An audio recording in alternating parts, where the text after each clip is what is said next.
Bonjour à tous. Aujourd'hui, je vais vous lire quelques extraits du livre de Christian Péronne.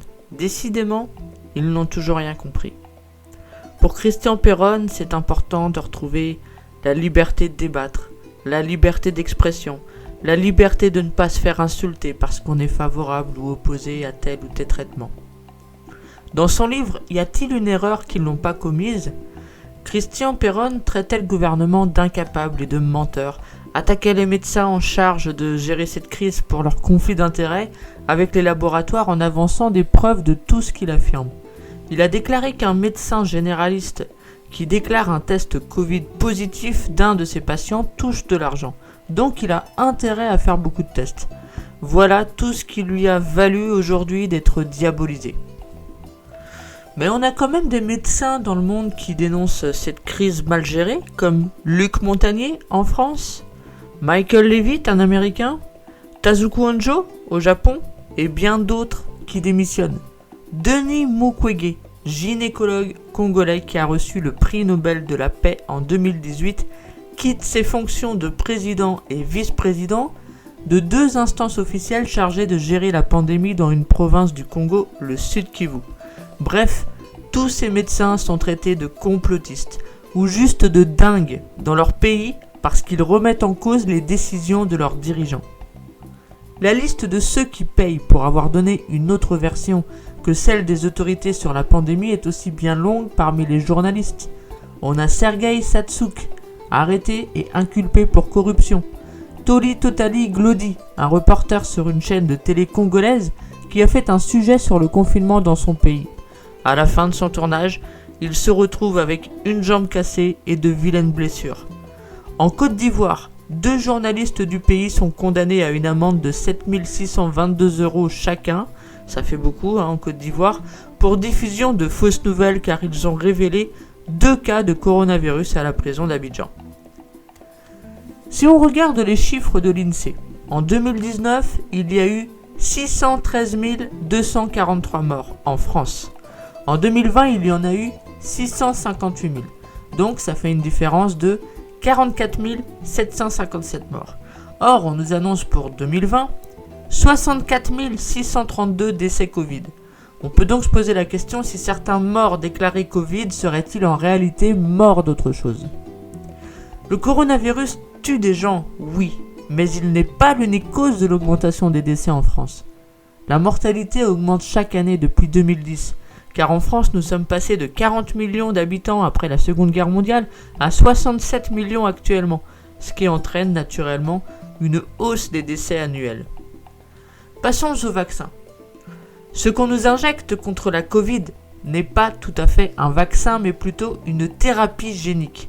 En gros, on vous injecte des acides qui provoquent la fabrication d'éléments du virus par vos propres cellules, ce qui provoque des effets indésirables qui peuvent être très graves.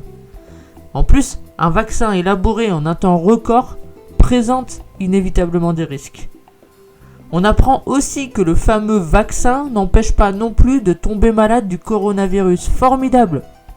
On n'est pas non plus sûr que le vaccin empêche la contagion, mais on y va.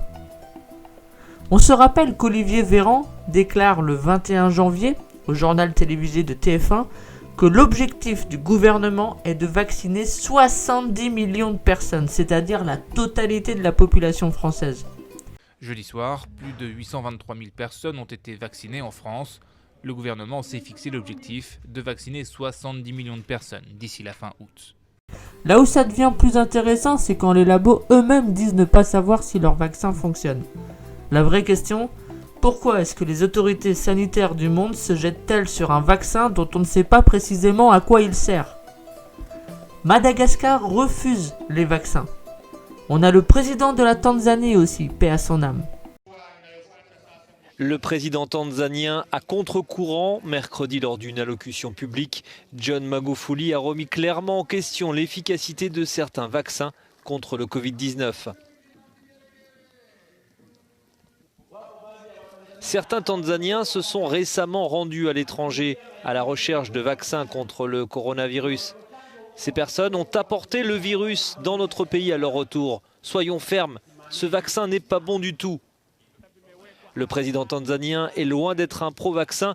Il n'encourage pas non plus sa population à adopter le port du masque, alors que la deuxième vague semble menacer son pays. De nombreuses personnalités se font vacciner dans le monde. Les ex-présidents américains Barack Obama, Bill Clinton, George Bush. Right now, the COVID-19 vaccines are available to millions of Americans, and soon they will be available to everyone. This vaccine means hope. It will protect you and those you love from this dangerous and deadly disease. I want to go back to work and I want to be able to move around. To visit with Michelle's mom, to hug her and see her on her birthday. You know what I'm really looking forward to is going to opening day in Texas Ranger Stadium with a full stadium. We've lost enough people and we've suffered enough damage. In order to get rid of this pandemic, it's important for our fellow citizens to get vaccinated.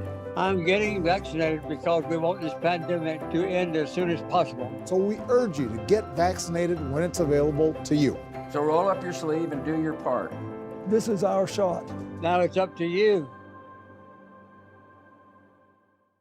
Et l'actuel Joe Biden, le premier ministre israélien Netanyahou, le président du gouvernement espagnol Pedro Sánchez, la reine d'Angleterre aussi. Le but ? Prouver que le vaccin est sûr. Bon, de toute façon, la reine d'Angleterre, elle nous enterrera tous, vaccin efficace ou pas. Je rappelle qu'elle est là depuis bientôt 5 siècles. Bref, les dirigeants de ce monde entier donnent l'exemple. En France, Olivier Véran s'y colle. Il se fait vacciner dans l'hôpital qu'il visite. Il se met torse nu, sans qu'on comprenne vraiment pourquoi.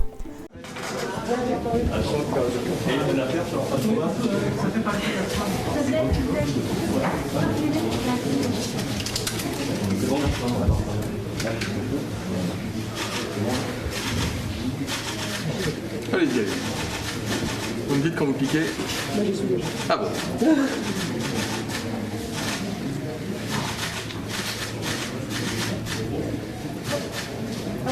Ah bah oui. Super rapide. Rien sorti. Est-ce que c'est nécessaire? Même pas sûr, hein. Hop. Allez.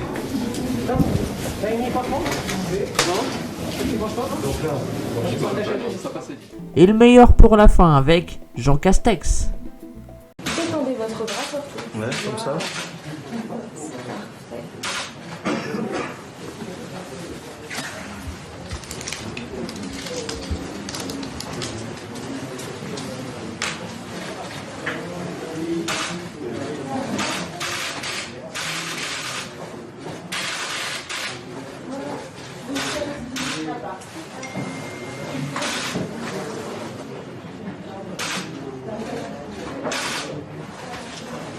Et voilà, l'injection est finie. Voilà, monsieur le ministre, des vaccins. Super. Donc, Ah, vous pouvez voilà. mettre un petit Je vais pansement vous si mettre. vous voulez. Ah.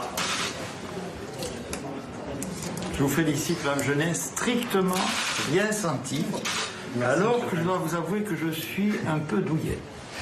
Les ministres nous disent qu'il n'y a pas de traitement. Et pourtant, il y a beaucoup d'analyses qui prouvent l'efficacité de l'hydroxychloroquine. On a aussi l'azithromycine. C'est un antibiotique qui serait efficace si on l'associe à l'hydroxychloroquine. D'ailleurs, les généralistes qui ont interdiction de proscrire l'hydroxychloroquine traitent en masse avec cet antibiotique. On a aussi l'ivermectine, c'est un antiparasitaire, un vieux médicament largement utilisé depuis 1987. Et alors que selon de nombreuses études, ce traitement guérit, nous n'avons pas le droit en France de l'utiliser pour soigner les gens. Seulement voilà, ces médicaments ne coûtent pas cher et ne rapportent pas assez. Le remdesivir, lui, en revanche, c'est 1970 € le traitement. C'est un antiviral créé par un grand laboratoire qu'on commence à connaître, Gilead. Il a été testé sur Ebola, le virus qui sévissait en Afrique, sans grand succès. On meurt sous remdesivir. Mais on délivre une autorisation d'urgence de mise sur le marché. 321 € la dose. Et comme on en préconise 6, ça fait 1970 €, la blague. Sachant que la dose à fabriquer revient à 77 centimes. C'est ce qu'on appelle se faire une petite marge sympathique. Fin juillet, l'Europe commande 3 millions de doses, au prix décidé par les philanthropes qui la dirigent. L'OMS déconseille fortement le remdesivir dans le traitement contre la Covid. Ce qui fait, j'imagine, une belle jambe aux actionnaires du labo séjournant sans doute en ce moment sur une île paradisiaque. D'autres traitements dont on ne vous a jamais parlé. L'artémisia, c'est une plante toute bête. Ça coûte 15 € le sachet. Bon, c'est sûr que c'est moins chic que la dose à 320 €, mais ça a l'avantage de guérir. Et elle est surtout utilisée pour lutter contre le paludisme et obtient des résultats spectaculaires. Le président du Madagascar en donne à tout le monde. Le 26 janvier 2021, la France a 74 250 morts, Madagascar en a 279.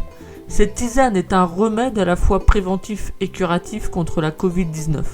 Ce remède est naturel, non toxique. Les Chinois aussi la prescrivent contre la Covid. Bilan au 25 janvier, 4635 morts sur 1,4 milliard d'habitants. Comme traitement, nous avons aussi la nigelle, on l'appelle aussi cumin noir. C'est une plante asiatique dont on extrait l'huile pour en faire un antiseptique. C'est ce qu'on appelle un remède traditionnel. Très rapidement, après le début de l'épidémie de Covid, les médecins, professeurs, cardiologues, chercheurs s'unissent pour lancer une étude sur la nigelle associée au miel. Parce que le miel est aussi connu pour avoir des vertus, notamment cicatrisantes. Il favorise également la rétention du magnésium et du calcium dans le corps, entre autres. Résultat, 82% de réduction de mortalité Covid. Jamais je n'ai entendu un homme politique pire, un des médecins du conseil scientifique, dire sur une antenne qu'il est primordial, vital même, pour faire face à un virus, de renforcer ses défenses immunitaires. Jamais ils n'ont parlé de vitamine D, de vitamine C, de zinc, de magnésium. Le 4 avril 2020, le journal Marianne révèle que c'est la société américaine Bain & Company qui pilote la stratégie de la France dans le dépistage du coronavirus. Et l'État aurait donné 200 000 € à la société américaine Microsoft pour héberger les données de santé de l'intégralité des Français, comme l'explique France Info le 2 octobre dernier. Et Emmanuel Macron fait aussi appel au cabinet de conseil américain McKinsey & Company en matière de communication. McKinsey & Company, coupable d'avoir conseillé le laboratoire Purdue Pharma, accusé d'être responsable de la mort de 300 000 à 500 000 personnes. Et c'est donc ce cabinet qu'on engage pour s'occuper de la stratégie et de la logistique de la campagne de vaccination de la France. Et à qui on paye 2 millions d'euros par mois depuis, je ne vais pas vous dire depuis quand, ça va vous déprimer. Et ceux qui vous obligent à respecter les gestes barrières ne le respectent pas eux-mêmes. Rien que ça devrait vous interpeller sur la véritable dangerosité de ce virus. On nous vend du fais ce que je dis, mais pas ce que je fais. Et puis on se souvient de Sibeth Ndiaye, qu'on ne voit plus beaucoup, dommage, elle nous faisait bien rire, disant « J'assume parfaitement de mentir pour protéger le président », phrase prononcée en 2017. Selon l'OMS, le 16 mars, la Belgique et les Pays-Bas, états proches géographiquement, sont pour le premier confiné, pour le second pas. Le 5 mai, il y a quasiment 2 fois plus de contamination en Belgique que chez son voisin. Ces chiffres nous permettent de dire que le confinement, en plus de créer la misère, n'empêche même pas les contaminations, sans parler des dommages psychologiques. Quant au couvre-feu, il permet la ruée dans les transports en commun, les courses dans les magasins tous à la même heure. Plus de fêtes à l'extérieur, mais dans des appartements, donc plus de risques de cluster. Après 20h, le couvre-feu a été fixé à 18h, puis 19h, sans doute parce que c'est l'heure à laquelle le virus sort de chez lui. Le grand et beau débat bien français, essentiel or not essentiel. Le 2 novembre, Castex annonce la fermeture du non essentiel dans les grandes surfaces. Autorisation d'acheter des magazines mais pas des livres, dans le rayon d'à côté bien scotché. Interdiction d'acheter du maquillage mais pas de l'alcool. Bon, en même temps, l'alcool on ne va pas s'en plaindre. On aurait 1000 raisons de boire quand on voit comment on nous prend pour des cons. Bonne nouvelle, le 20 novembre, Monoprix lance une offensive hilarante. Une commission venant de conclure que l'eau, ça mouille. Ils ont à nouveau le droit de vendre des parapluies. Les vêtements pour enfants jusqu'à 3 ans sont à nouveau essentiels. Les autres sont priés d'arrêter de grandir. Ceux qui ont pu penser que le déodorant n'était pas nécessaire ne doivent pas prendre le bus bien souvent. Par ailleurs, le gouvernement décide que les écoles et les lycées resteront ouverts, mais pas les facs, pas essentiels. Les cantines des écoles restent ouvertes, jugées moins dangereuses que les restaurants, car on sait qu'un enfant est plus obéissant qu'un adulte et comprend parfaitement les gestes barrières, surtout à 4 ans. Les auto-écoles, elles ont le droit de faire passer le permis de conduire, mais pas de donner des leçons. Donc si vous croisez un type sur le périphérique qui zigzague, c'est normal. Il a passé un permis Castex, un permis sans avoir pris de cours donc. Les tests sont totalement gratuits en France. C'est unique en Europe. En vrai, les tests, on les paiera plus tard. Via nos impôts, une taxe ou un jour travaillé non payé, par solidarité, on nous dira. Mais on les paiera. Enfin, je me demandais combien ça coûtera de planter des millions d'arbres qu'on a détruits pour faire nos auto-attestations.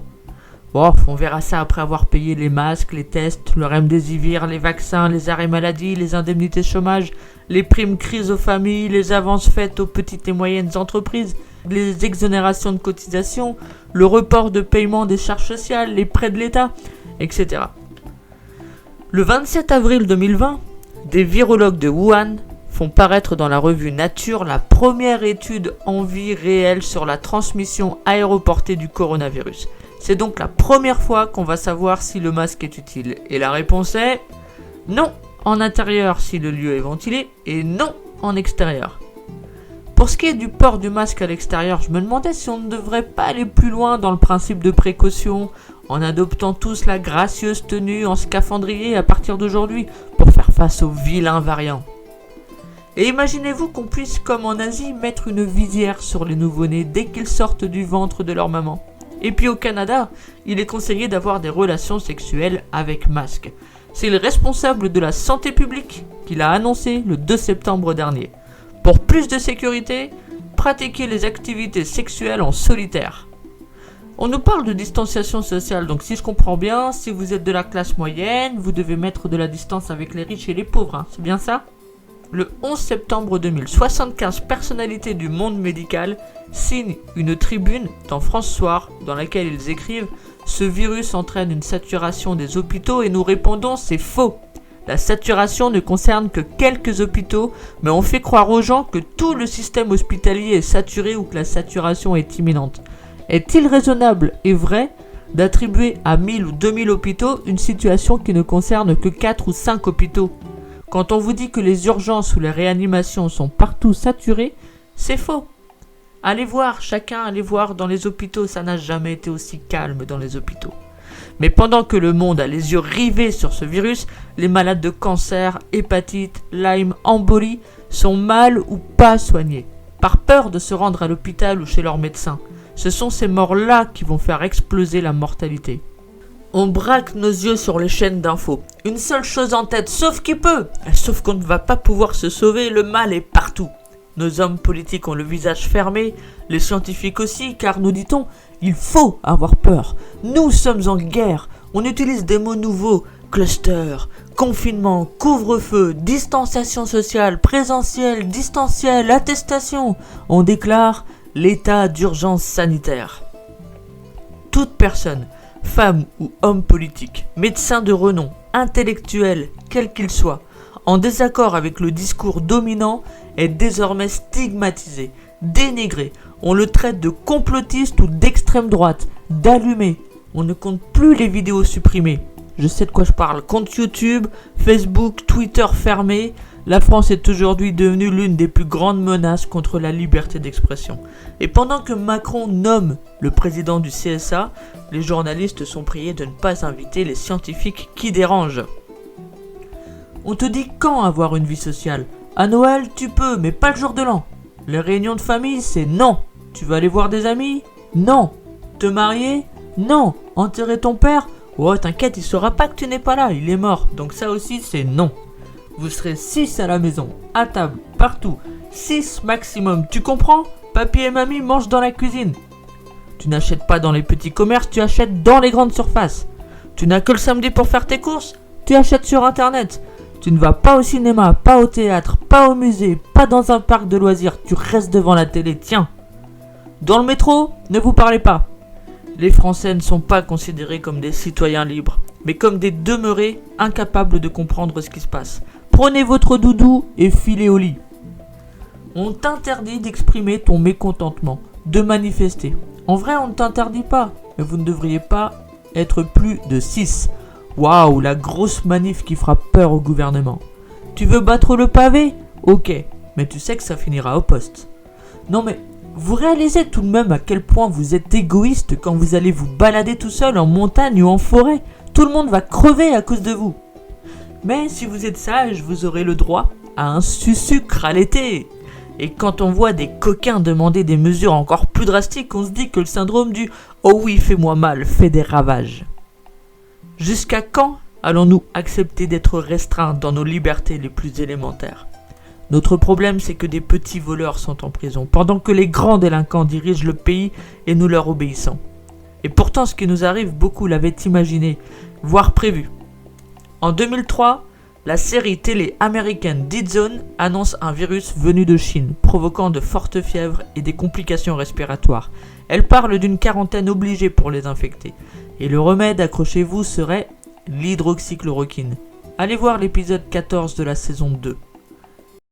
On pourrait mettre un masque? C'est un peu tard, vous ne croyez pas? Si on vous suit, nous avons déjà été largement exposés, non? Monsieur Pratt? J'essaie de trouver un indice sur cette bestiole. Elle se déplace vite, ça veut dire qu'elle se transmet par l'air. Elle a une période d'incubation de moins de 48 heures. Quelle va être la prochaine étape? L'isoler et l'identifier. Mais les analyses effectuées n'ont pas été très probantes. En résumé, ça a tout l'air d'être un virus. Parce qu'il provoque une forte fièvre et des complications respiratoires. Et jusqu'ici, il paraît ne pas réagir aux traitements classiques appliqués dans ces cas-là. Traquer cette maladie mystérieuse et réussir à la guérir risque de durer encore des semaines. Et toutes celles qui n'ont pas été exposées devront porter un masque. Il me faut ordonner une quarantaine envers tous ceux qui ont été en contact avec une personne atteinte. Quel que soit ce virus, il doit venir de Chine. On le sait. Vous le savez? Tout de suite après avoir été alertés, nous avons envoyé un avis de recherche à tous les hôpitaux pour savoir si d'autres patients avaient été admis avec les mêmes symptômes. À ce jour, il y a 16 cas dans le nord-est, 4 dans un état critique et surtout 2 décès. Tous des passagers du même vol ou des proches de ces mêmes passagers. C'est très clair, et parmi elles, combien ont pu être sauvés et guéris? C'est trop tôt pour le dire. Oh mon Dieu, je viens de trouver les cellules saines. Alors c'est la chloroquine qui a fait ça? C'est la chloroquine qui a fait ça? Mais c'est un médicament employé contre la malaria, un docteur. On a de la chance. D'après certains docteurs chinois confrontés aussi à ce même virus, ceux de leurs patients qui avaient aussi la malaria sont les seuls à avoir survécu. La chloroquine qu'ils utilisaient contre la malaria a éliminé les enzymes qui sont nécessaires au virus pour survivre. C'est lui. Voilà votre virus. Classé canton AB6, rétrovirus. Je suis désolée, mais rien ne peut guérir ça. La chloroquine agit contre la malaria et c'est tout. Non. Écoutez, en Chine, il y a des survivants. Ça élimine les enzymes. Je ne vais même pas essayer de prétendre avoir compris de quelle façon vous avez réussi, mais vous aviez raison. On a soigné tous les enfants à la chloroquine et ça a coupé net tous les effets de l'infection. Vous avez pris de vitesse tous les chercheurs officiels qui auraient trouvé, mais pas à... Sans oublier les fans de Simpson. Working with a shattered pelvis for 3 weeks.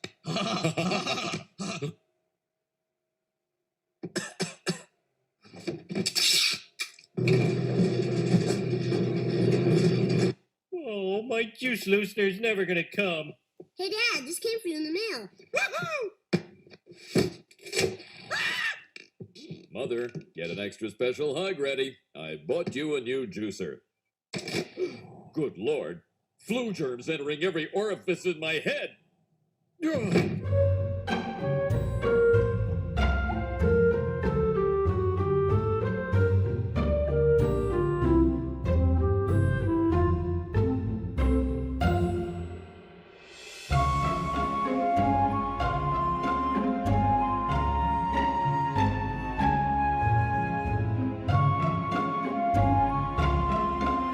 En 2009, Kadhafi est à l'ONU. Il dit que les services de renseignement travailleront main dans la main avec l'industrie pharmaceutique, qu'ils développeront des virus pour vendre des vaccins et faire des profits.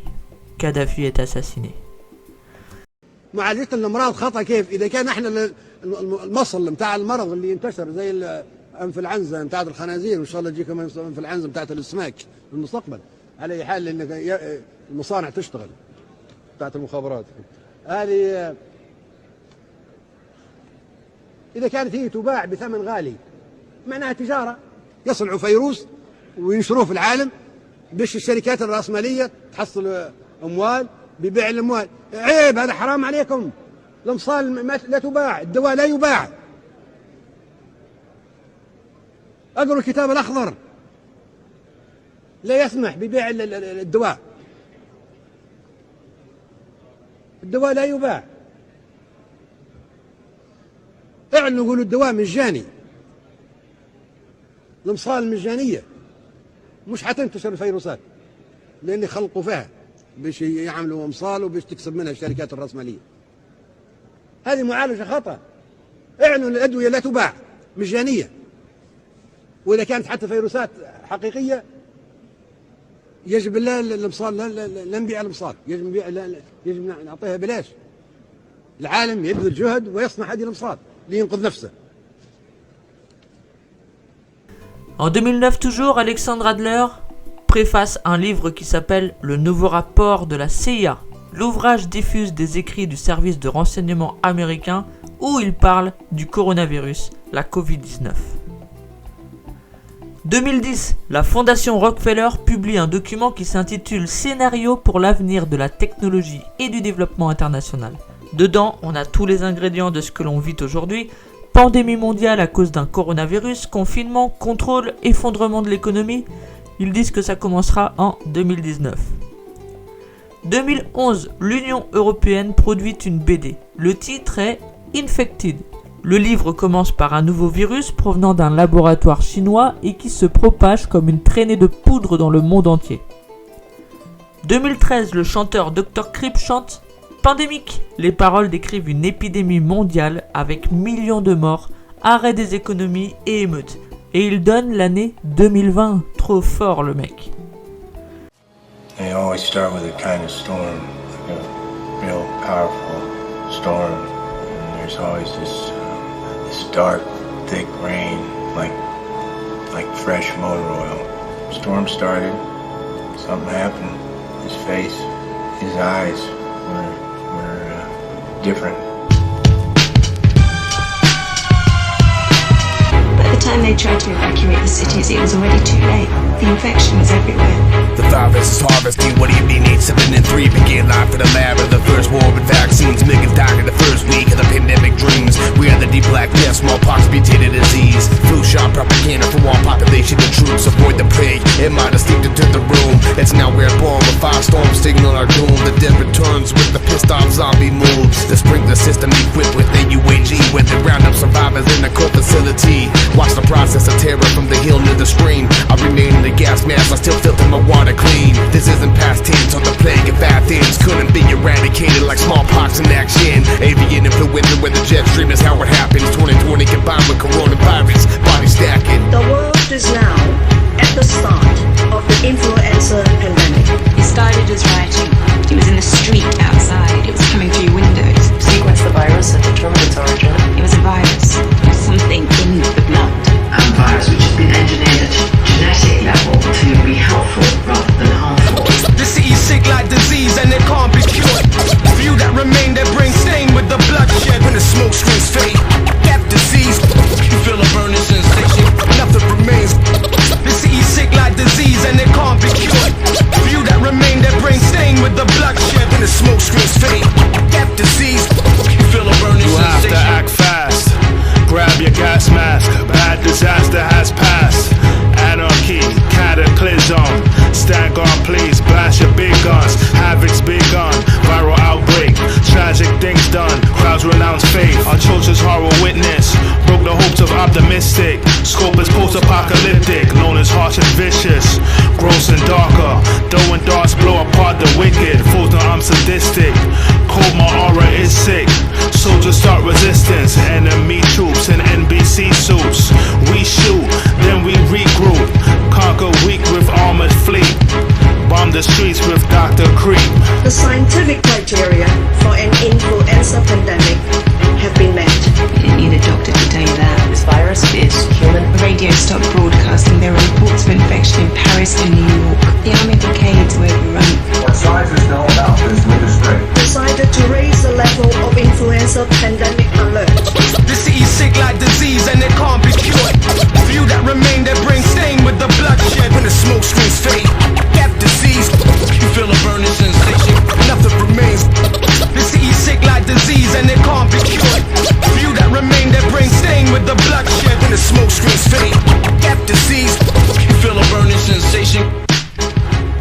Can I look at one of these gas masks? Sure. What do you want to look at? 2015, la RAI, télévision italienne, diffuse un reportage tourné en Chine dans un labo. On y dit qu'un groupe de chercheurs chinois attache une protéine prélevée sur des chauves-souris au virus du SRAS, la pneumonie aiguë dérivée de souris. La sortie est un super coronavirus qui pourrait affecter les humains.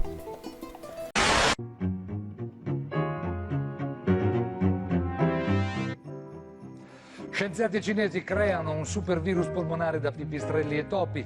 Serve solo per motivi di studio, ma sono tante le proteste. Vale la pena rischiare?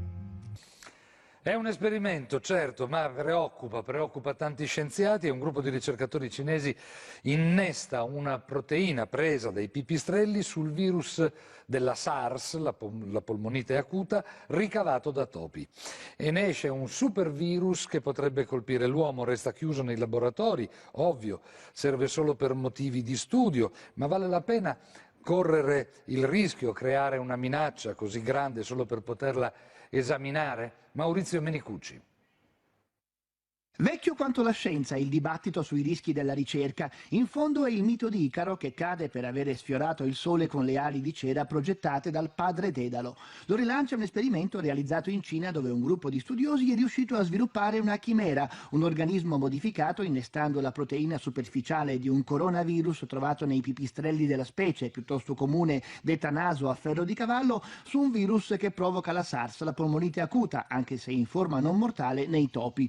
Si sospettava che la proteina potesse rendere l'ibrido adatto a colpire l'uomo e l'esperimento lo ha confermato. È proprio questa molecola detta SHCO14 che permette al coronavirus di attaccarsi alle nostre cellule respiratorie scatenando la sindrome. Secondo i ricercatori, inoltre, l'organismo, quello originale e a maggior ragione quello ingegnerizzato, può contagiare l'uomo direttamente dai pipistrelli senza passare per una specie intermedia come il topo. Ed è appunto questa eventualità a sollevare molte polemiche. Proprio un anno fa il governo USA aveva sospeso i finanziamenti alle ricerche che puntavano a rendere i virus più contagiosi, ma la moratoria non aveva fermato il lavoro dei cinesi sulla SARS, che era già in fase avanzata e si riteneva non così pericoloso. Secondo una parte del mondo scientifico, infatti, non lo è. Le probabilità che il virus passi alla nostra specie sarebbero irrilevanti rispetto ai benefici, un ragionamento che molti altri esperti bocciano, primo perché il rapporto tra rischio e beneficio è difficile da valutare e poi perché, specie di questi tempi, è più prudente non mettere in circolazione organismi che possano sfuggire o essere sottratti al controllo dei laboratori. 2017, Anthony Fauci, conseiller médical de nombreux présidents américains, déclare que Donald devra affronter une épidémie de maladies infectieuses pendant sa présidence. En 2019, un organisme institué notamment par l'OMS publie un rapport intitulé « Un monde en péril ».